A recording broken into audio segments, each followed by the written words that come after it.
Hello বন্ধুরা, Bangla fishing YouTube চ্যানেলে আপনাদেরকে স্বাগতম। আজকের এই ভিডিওতে আমরা আলোচনা করব ক্যাটফিশ প্রজাতির ডিম পোনা ছাড়ার জন্য পুকুর নির্বাচন নিয়ে। কি ধরনের পুকুর লাগবে, কিভাবে ছাড়বেন, সমস্ত বিষয় নিয়ে আলোচনা করার চেষ্টা করব। তো আমার সঙ্গে থাকুন, দেখতে থাকুন ভিডিওটি। মূলত আজকে আমি এই পুকুরটিতে ডিম পোনা ছাড়তে যাচ্ছি। আর এই ডিম পোনাটি কোন ডিম পোনা সেটাও আমি বলে নিচ্ছি। এটা ক্যাটফিশ প্রজাতির ডিম পোনা রয়েছে, যেটাকে অনেকে হয়তো চিনে থাকবেন। গুলশা ট্যাংরা, যেটাকে অনেকে ট্যাংরা বা দেশি ট্যাংরা, নোনা ট্যাংরা বা সাদা ট্যাংরা বলে থাকেন। এই ট্যাংরা মাছের পোনা ছাড়ছি এখানে। যে পোনাগুলো দেখা যাচ্ছে এগুলো মূলত ডিম পোনা।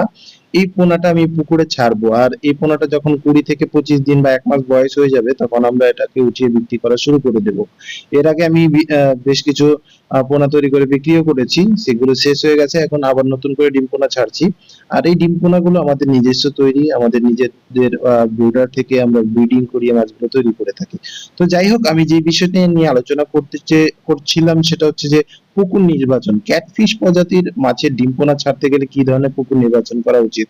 তো বন্ধুরা, এখানে পুকুর নির্বাচনের কথা যদি বলি তাহলে খুব বড় আকারে পুকুর নির্বাচন করার প্রয়োজন নেই। ক্যাটফিশ প্রজাতির কোনো মাছকে আপনি যদি পুকুরে ডিম পোনা ফোটাতে চান, ভালো প্রোডাকশন নিতে চান, সেক্ষেত্রে আপনি চেষ্টা করবেন ছোট আকারে পুকুরে প্রোডাকশন নেওয়ার জন্য।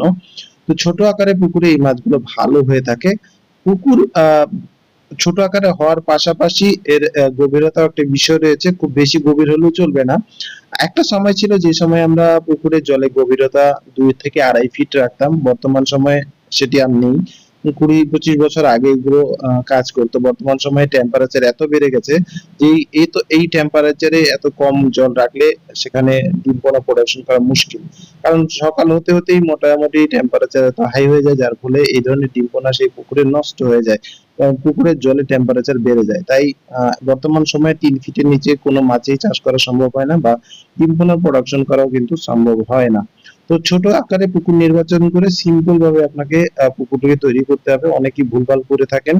অনেকেই কি করেন, সার দিচ্ছেন, গোবর দিচ্ছেন, বিভিন্ন ধরনের মেডিসিন দিচ্ছেন, সমস্ত কিছু দিয়ে ডিম পোনা ছাড়ছেন, যার ফলে তাদের পুকুরে কিন্তু ডিম পোনাগুলো লাগছে না।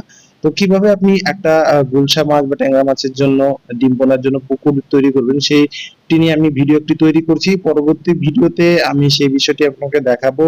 একদম সিম্পল ভাবে আপনি চাইলে সেভাবে পুকুরটি প্রস্তুত করে আপনি সেখানে ডিম পোনা প্রোডাকশন করে নিতে পারেন। তো যারা যারা আমার সেই ভিডিওটি দেখতে চান তারা একটি কাজ করুন, আমার চ্যানেলটিকে সাবস্ক্রাইব করে নিন এবং বেল বাটনটিকে অলে সেট করে নিন, যাতে করে যখন আমি ভিডিওটা আপলোড করব তো একটা নোটিফিকেশন আপনার কাছে পৌঁছাবে এবং সবার আগে আপনি সেই ভিডিওটা দেখে নিতে পারেন।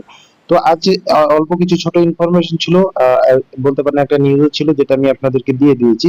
তো বন্ধুরা, আজকের ভিডিও এতটুকুই। দেখা হচ্ছে পরবর্তী ভিডিওতে নতুন একটা টপিকের সঙ্গে। ততক্ষণের জন্য আমি সুব্রত আপনাদের কাছ থেকে বিদায় নিচ্ছি।